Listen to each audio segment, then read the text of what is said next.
여러분, 우리나라 가계부채가 얼마인지 아세요? 1,800조 원이 넘는데요. 가계부채가 뭡니까? 우리나라 각 가정들이 지고 있는 빚을 말해요. 은행에서 대출받았던지 아니면 사채를 썼던지 아마 거기서 개인들에게서 빌린 돈 같은 것은 들어있지 않을 거예요. 근데 그 1,800조 원이에요. 그게 얼마나 많은 양이냐면요. 우리나라 GDP하고 맞먹습니다. GDP는 우리 대한민국 1년 총 생산액이죠. 근데 그 가계 부채가 1,800조 원이라는 것은 우리나라 1년 총 GDP하고 맞먹는 액수라는 거예요. 그렇게 많아요. 그건 뭘 말합니까? 우리나라 대부분 가정들이 빚을 가지고 있다는 걸 말합니다. 그게 얼마 정도 되냐? 평균을 따지면 한 가정당 9천만 원 정도의 빚을 가지고 있대요. 근데 요즘 사람들은 뭐 은행에서 대출 받는 것은 빚이라고 생각 안 해요. 근데 정확하게 말하면 빚이 맞습니다. 사채만 빚이 아니에요. 은행에서 대출 받는 것도 다 빚이에요. 긍정적으로 생각해서 그것을 빚이라고 생각하지 않고 쉽게 편하게 생각하는 것은 그리 나쁘지는 않은 것 같아요. 그럼에도 불구하고 그것에 대한 마음의 부담들이 있죠. 여러분 혹시 대출이 없는 분들이 계시나요? 저희 집도 많은 대출이 있습니다. 근데 빚 같지는 않아요. 하지만 부담들은 있죠. 왜 그렇습니까? 매달 꼬박꼬박 이자를 내야 되기 때문에. 그리고 원금을 어느 땐가는 갚아야 되기 때문에 그런 심적인 부담이 있습니다.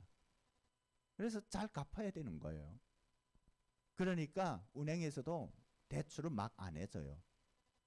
뭔가 담보로 잡을 수 있는 것이 있거나 그것을 갚을 수 있는 능력이 있는 사람에게만 대출을 해주는 거죠. 정년동가 2년 전에 담보라는 영화가 있었습니다. 담보를 잡을 게 없으니까 아이를 담보로 잡은 그런 영화였죠. 사람들은 어떤 문제를 해결하기 위해서 또는 어려움 때문에 돈을 빌리지만 그것을 갚아가는 것은 쉽지 않은 거예요. 매달 이자를 내거나 돈을 갚아가는 것은 결코 즐거운 일이 아닙니다. 그렇죠? 예, 빌릴 때는 겨우 빌리면 그때는 잠시 좋았는데 그것을 갚을 때면 힘든 것이죠. 그것을 즐겁게 여기는 사람은 아마 거의 없을 것 같아요. 그래도 이 남한에는 은행에서 돈을 빌릴 수 있어 너무 다행인 것 같아요. 그래서 뭐 돈이 없어도 굶어 죽지는 않지 않습니까? 그런데 북한에서 은행에서 돈을 빌린다는 것은 상상도 못해요. 그 사회주의 체계에서 이자를 내면서 돈을 빌리는 그런 시스템이 없어요. 그래서 북한 사람들은 은행에서 돈을 빌릴 수 있다는 것을 전혀 모르고 있어요. 북한에는 그런 시스템이 없기 때문에. 그리고 있어도 안 빌려줘요. 아니 빌리는 정도 아니고 은행에 저축한 돈도 제대로 못 받아요. 왜냐하면 은행에 돈이 없어서. 그러니까 북한 사람들은 그 힘들어도 돈을 빌리기 어려운 거죠. 그래서 개인들끼리 서로 믿는 사람이면 돈을 빌려주기도 하는데 잘 빌려주잖아요. 하늘의 별따기입니다. 그래서 북한에는 이전에 그런 말이 있었어요. 돈을 빌려주는 사람은 1등 바보다. 그런데 그 빌린 돈을 갚는 사람은 특등 바보다.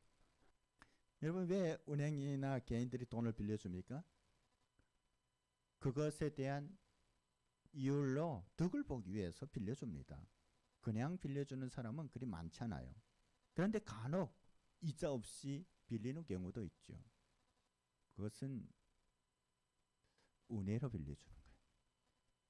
이 세상에서는 은행에서는 이자 없이 빌려주는 경우가 없지만 때때로 그런 경우들이 있어요. 자기 친인척 같은 경우에는 이자 없이도 빌리죠. 저희 교회가 수년 전에 여기 가까이에 그룹홈 사역을 했습니다. 근데 그룹홈 사역을 아파트 빌리는데 보증금이 너무 큰 거예요. 저희 교회가 그런 돈이 없었습니다. 조금밖에 없었는데 어느 교회에서 이자 없이 무기한으로 큰 돈을 빌려줬어요. 얼마나 감사합니까? 그러니까 저희가 오랫동안 부담 없이, 큰 부담 없이 그 사역들을 할 수가 있었어요. 그런 경우도 있어요. 근데 그런 경우는 크지 않죠. 만약 그렇게만 될 수만 있어도 굉장히 감사하지 않습니까? 그렇죠? 감사한 마음이 큰 겁니다. 그런데 여러분 혹시 그런 생각을 해보세요. 만일 빚을 졌는데 내가 누구한테서 돈을 빌렸는데 그걸 갚기가 힘들어요. 너무 커가지고. 거기다 이자까지 계속 붙어가지고 눈덩이처럼 불어났어요. 그래서 날마다 근심, 걱정 가운데 있는데 어느 날 주인이 그 빌려준 사람이 그것을 다 전부 탕감해줬어요. 물론 그런 일이 거의 불가능하겠죠. 그러면 여러분 어떨 것 같습니까? 그 마음에 그 사람에 대한 감사가 충만할 거예요. 그 사람을 잊지 못할 거예요. 어떻게 하면 그 은혜를 갚을까 그런 마음을 가질 거예요. 예수님께서 그런 예화를 두셨습니다. 어떤 사람이 10,000달란트라는 빚을 가지고 있었어요. 주인에게서 그것을 빌렸는데 여러분 10,000달란트 얼마나 큽니까? 한 달란트가 얼마냐고요? 장정이 20년 동안 일해서 모은 돈이 1달란트예요. 그러니까 10,000달란트는 얼마입니까? 계산도 안 돼요. 근데 그 주인이 그것을 탕감해줬어요. 이게 꿈인지 생신지 모르게 그렇게 흥분해서 그러니까 나가는데 길에서 어떤 사람을 만났어요. 그 사람은 뭐냐면 자기한테 돈을 빌려간 사람이에요. 얼마를 빌려갔냐? 100데나리온을 빌려갔어요. 100데나리온은 뭐냐면 100일 동안 일한 만큼의 수익에 해당돼요. 10,000달란트에는 그 비교할 수 없는 그런 작은 액수예요. 근데 그 사람을 보니까 갑자기 눈이 뒤집어지는 거예요. 돈을 안 갚냐? 그래서 사정사정했어요. 제발 조금만 더 기다려달라. 못 기다려. 막 이렇게 하다가 그 사람을 끌고 경찰서에 그리고 감옥에 넣었어요. 근데 주인이 그것을 듣게 되었습니다. 그러니까 주인이 노발대가 했죠. 어찌 그럴 수 있냐? 여러분 왜 그랬을까요? 그것은 10,000달란트를 탕감해 준 주인에 대한 감사함이 없다는 거예요. 감사함이 없기 때문에 그 은혜를 모르기 때문에 그런 놀라운 은혜를 잊고서도 다른 사람에게 악을 행하는 거예요. 그래서 그 주인이 당장 다시 탕감했던 걸 무효하고 당장 갚아라. 그리고 그 사람을 감옥에 넣었다는 말이에요. 그런 이야기가 있습니다. 여러분 실은 그 10,000달란트를 탕감한 것은 우리를 향한 하나님의 은혜를 말하는 거예요. 여러분 10,000달란트는 우리가 갚을 수 없는 빚이에요. 그런데 하나님께서 그것을 갚아주셨다는 거예요. 무효하셨다는 거예요. 하지만 그 예화로는 하나님의 은혜를 다 표현할 수는 없어요. 예수님께서 단지 감사할 줄 모르는 그런 마음에 대해서 그런 예를 했을 뿐이지 하나님의 은혜는 그보다 더 큰 거예요. 왜냐하면 10,000달란트 빚을 지고서도 살아갈 수는 있지만 하나님의 은혜는 그보다 더 큰 것이죠. 어떤 것일까요? 만약 어떤 사람이 어떤 시한부 인생을 살게 돼요. 이제 앞으로 한 달밖에 못 산다는 그런 천청백력 같은 진단을 받았어요. 그에게는 한 달이라는 시간밖에 없어요. 그가 살려면 누군가가 그에게 장기를 떼어줘야 돼요. 그런데 그런 지인을 만났어요. 그래서 장기를 떼어받고 이식을 받고 다시 살아나게 되었습니다. 여러분 그렇다면 자기에게 장기를 떼어준 그 사람을 어떻게 생각합니까? 생명의 운이로 생각하는 거예요. 근데 여러분, 그보다 한 발 더 나아가서 단 하나밖에 없는,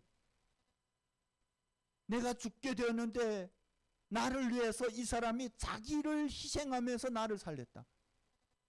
간이나 폐 같은 것은 일부만 이렇게 떼어서 줄 수도 있는데 단 하나밖에 없는 심장을 나를 위해서 떼어주고 자기는 희생했다. 여러분, 그런 사랑이 있을까요? 여러분, 그것이 바로 하나님의 사랑입니다.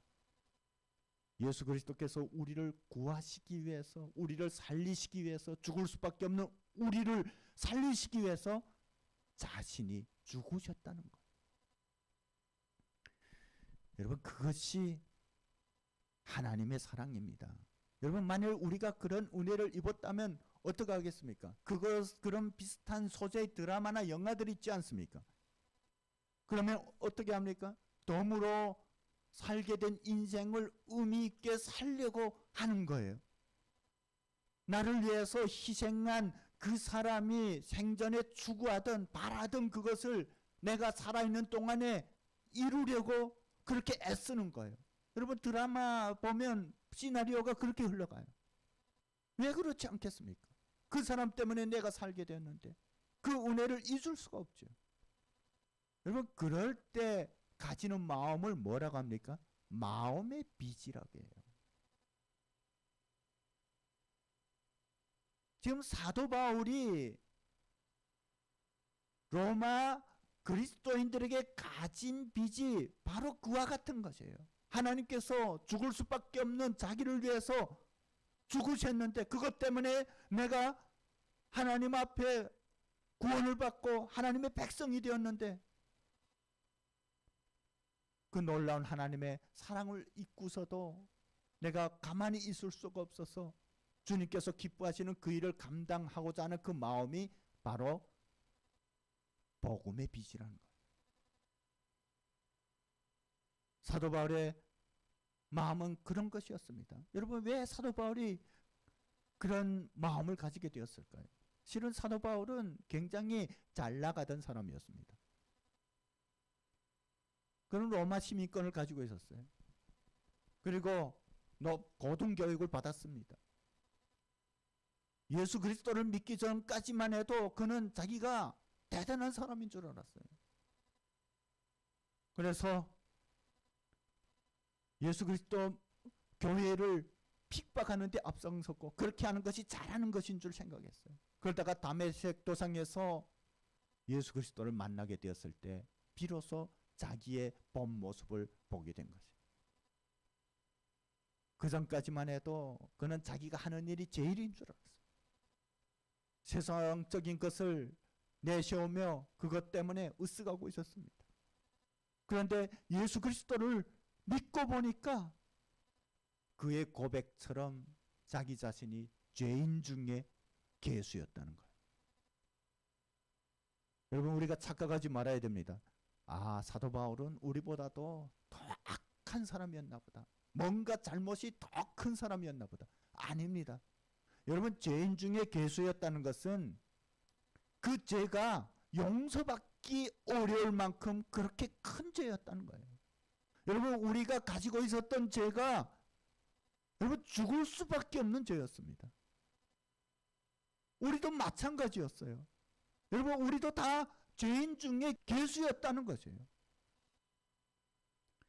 그런데 하나님의 거저 주시는 은혜로 인해서 우리가 구원을 받고 하나님의 백성이 되었단 말입니다.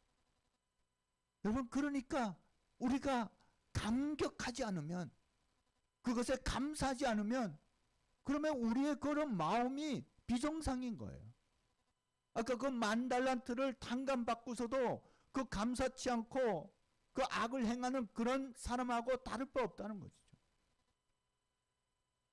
여러분, 그런 은혜에 감사하는 사람은 마음의 빚을 가지게 됩니다. 사도 바울이 그런 마음을 가지게 된 것은 자기 자신을 알았기 때문에, 죽을 수밖에 없는 자기를 구원해 주신 하나님의 그 놀라운 은혜를 알았기 때문입니다. 그것을 깨닫고 보니까 자기가 얼마나 비참한 존재였는지, 그리고 자기에게 부어주신 하나님의 은혜가 얼마나 크고 놀라운 것인지 알게 되었다. 그러니까 이 은혜를 베풀어 주신 하나님께 뭔가 자기의 자그마한 마음을 들여서라도 갚고 싶은 그런 마음이 바로 마음의 빚이라는 거예요. 그것이 바로 복음의 빚이라는 거예요. 나를 구원해 주신 그 하나님의 그 계획을 보니까 하나님께서 나를 불러주신 것이 나와 같은 사람들을 구원하시기 위한 것이라는 것을 깨닫게 되었어요.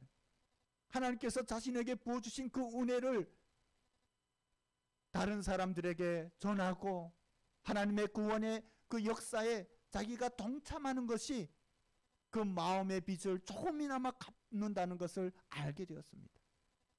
여러분, 실은 사도 바울이 로마에 있는 사람들과 어떤 친인척 관계에 있습니까? 아닙니다. 그들을 본 적이 있어요?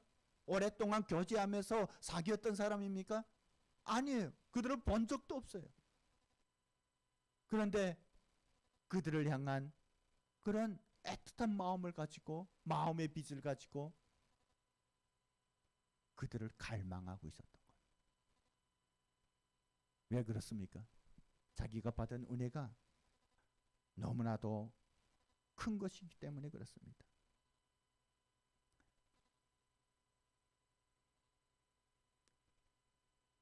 젊은 나이에 성공의 길에 들어섰던 한 변호사가 있었습니다.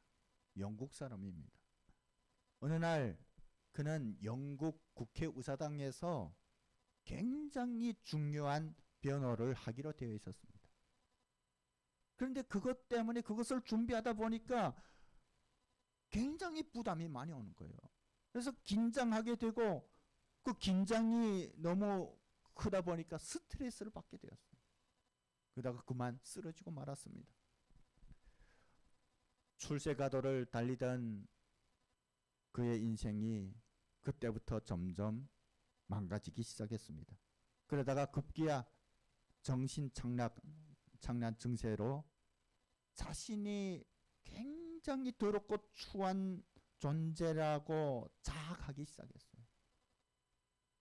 그러다가 자살 시도까지 했었습니다. 그런 사람을 옆에서 지켜보면서 기도하는 사람들이 있었어요. 그리스도인들이었는데 어느 날 그들로부터 이 변호사는 예수 그리스도에 대해서 듣게 되었습니다. 그리고 예수 그리스도를 믿게 되고 그리스도인들을 통해서 그 십자가의 복음의 깊이를 알게 되었습니다. 그것을 통해서 이 사람은 주님께서 자신의 죄를 대신 지시고 십자가에 달리셔서 돌아갔음을 알게 되고 그것 때문에 자기의 더럽고 추한 모습이 용서받았다는 것을 깨닫게 되었습니다.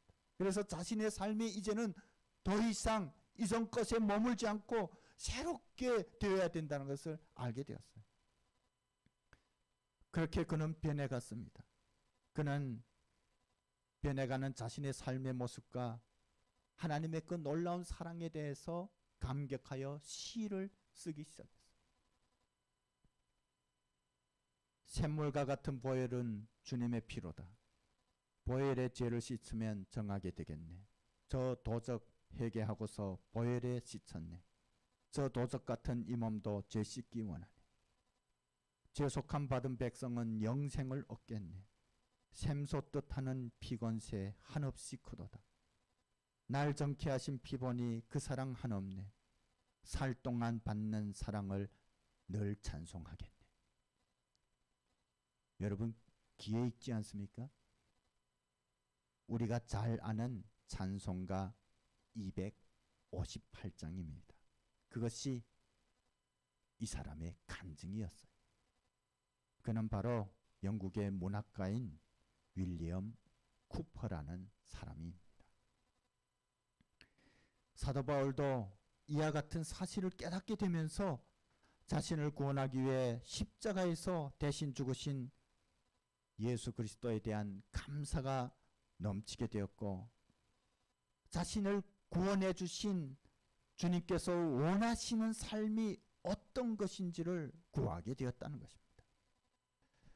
그래서 하나님께서 자기를 구원하시고 선택하신 것이 다름 아닌 하나님께서 기뻐하시는 그 일, 복음 전파 사명이라는 것을 알게 되었어요. 그래서 자신이 이방인의 사도로 부름받았다는 것을 알았기에 그는 복음의 빚을 가지고 오늘 말씀에 있는 고백처럼 헬라인이나 야만인이나 지혜 있는 자나 지혜 없는 자 할 것 없이 복음의 빚을 가지게 되었다는 거죠. 여러분, 헬라인이나 야만인 그리고 지혜 있는 자나 지혜 없는 자라는 것이 무슨 의미입니까? 그것은 어떤 민족이나 어떤 나라든지 어떤 문명을 가지고 있든지 할 것 없이 상관없이 복음을 전해야 될 사명을 받았다는 거죠.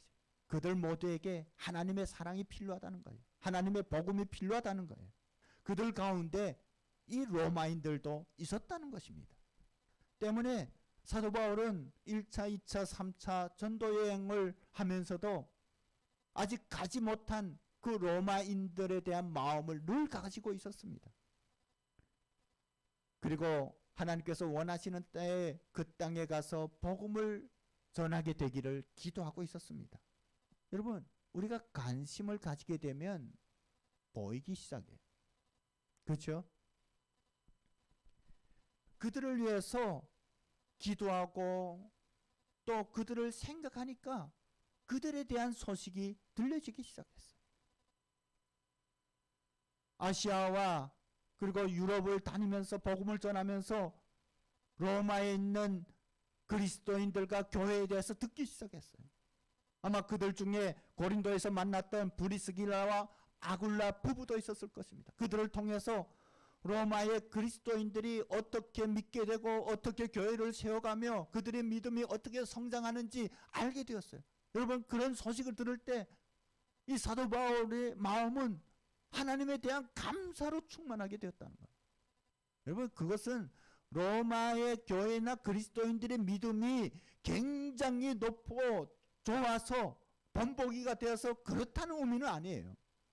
그들이 비록 미약하지만 그럼에도 불구하고 하나님을 모르고 죄악 가운데 살던 그들이 예수 그리스도를 만나고 조금씩 변해가는 그 모습이 너무나도 감사했다는 거예요. 여러분, 우리가 알지 않습니까? 우리가 좋아하는 사람들이 잘 되면 얼마나 우리 마음도 기쁩니까? 우리가 아이들이 태어나서 걸음마를 떼고 그렇게 성장할 때 그 아이들이 완전 무결해서 즐겁고 감사합니까? 아니잖아요. 비록 부족하지만 그들이 성장하고 변해가는 모습에 감사한 거예요. 즐거운 거예요. 마찬가지입니다. 만약 그들이 완결한 어떤 그리스도인으로 성장했다면 사도 바울이 굳이 그곳에 갈 필요가 없어요. 그런데 사도 바울은 그들을 만나기를 원했습니다. 왜 그렇습니까? 그들에게 어떤 신령한 은사를 전하기 위해서. 여러분, 그 신령한 은사는 뭡니까? 아직 이들이 경험하지 못한 예비된 하나님의 은혜를 말하는 거예요. 그 신령한 은사는 사도 바울이 자신의 능력이나 지혜로 주는 것이 아니에요. 그들에게 은혜의 통로가 되고자 그들을 만나기 원했던 것입니다. 그래서 그것을 위해서 계속해서 하나님 앞에 구하고 있었던 거죠. 근데 오늘 이 말씀은 우리에게 놀라운 어떤 비밀들을 깨닫게 하고 있습니다. 그것은 우리가 때로는 하나님의 은혜의 통로가 되어서 복음을 모르는 이들에게 그것을 전해줄지라도 또는 연약한 믿음을 가진 지체들에게 하나님의 은혜를 나눌지라도 그것은 일방적이 아니라는 것입니다. 우리가 그런 사명을 감당한다면 하나님께서는 그런 은혜의 통로로 사용되는 우리에게조차 더 큰 은혜를 내려주신다는 거예요. 그것이 하나님의 은혜의 법칙입니다. 그래서 12절에 사도 바울이 이렇게 고백하고 있는 거예요. 이는 곧 내가 너희 가운데서 너희와 나의 믿음으로 말미암아 피차 아니함을 얻으려 합니다. 내가 그냥 나만 수고해서 너희에게 은혜를 입히는 것이 아니라는 거예요. 그렇게 하는 것이 나를 향한 하나님의 은혜들을 이루는 길이라는 것입니다. 저는 북한 사역 또는 통일 선교 사역도 이런 원칙에서 이루어져야 된다고 생각합니다. 물론 우리가 어떤 곳에 가서 복음을 전하든지 우리가 이런 마음으로 감당할 수 있어야 돼요. 제가 이런 사역 현장에서 보면 때때로 그런 이야기들을 많이 듣습니다. 처음에는 하나님께서 주신 그 사명 때문에 열심히 섬겼는데 점차적으로 그것 때문에 모든 진을 쏟고 지치고 쓰러지고 마지막에는 하나님을 원망하고 이제는 그 사역을 그냥 듣기만 해도 진저리가 난다. 이런 얘기들을 여러 번 들었어요. 여러분 왜 그럴까요? 정말 하나님의 은혜로 그 일들을 감당했다면 그러지 않을 것입니다. 나의 어떤 경험이나 나의 기준이나 나의 방법으로 나의 의로 감당하려 했기 때문에 그렇게 된 것이에요. 여러분 하나님의 은혜의 법칙은 어떤 일방적인 것이 아니에요. 우리가 그 일들을 감당할 때 서로가 은혜를 받는 거예요.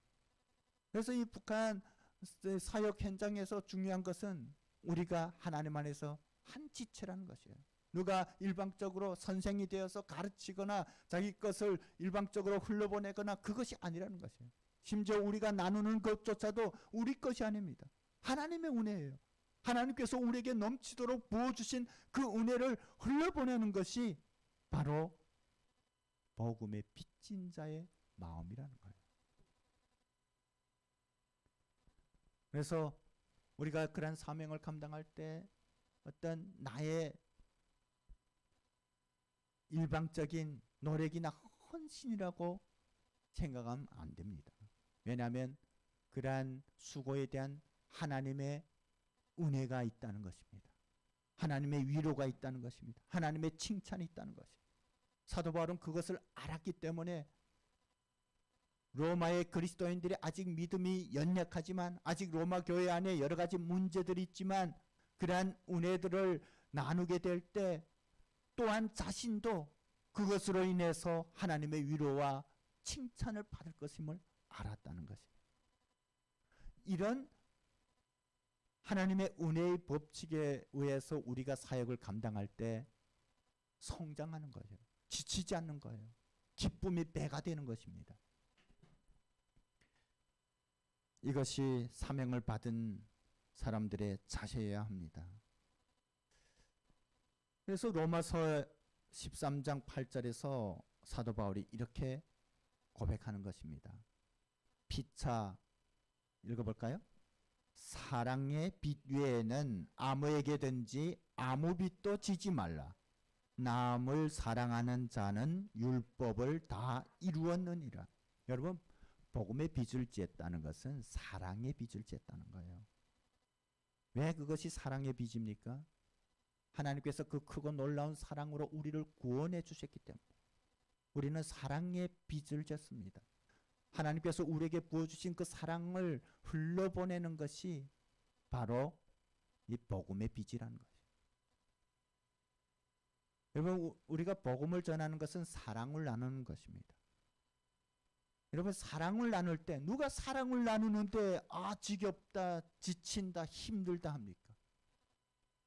복음 전하는 것을 어떤 일로 생각하기 때문에 부담으로 생각하기 때문에 힘든 거예요. 그것은 하나님께서 우리에게 부어주신 그 놀라운 사랑을 흘려보내는 것이에요. 우리가 사랑을 전할 수 있다면 사랑을 나눌 수 있다면 우리의 기쁨이 배가 될 것입니다. 미국의 예방의학 전문가인 피터 한센이라는 박사가 이런 보고서를 발표했어요. 건강을 유지하는 3대 비결은 음식과 규칙적인 운동과 술, 담배, 과로, 수면 부족 등 해로운 습관을 버리는 것이다. 이 세 가지가 건강을 지키는 50%.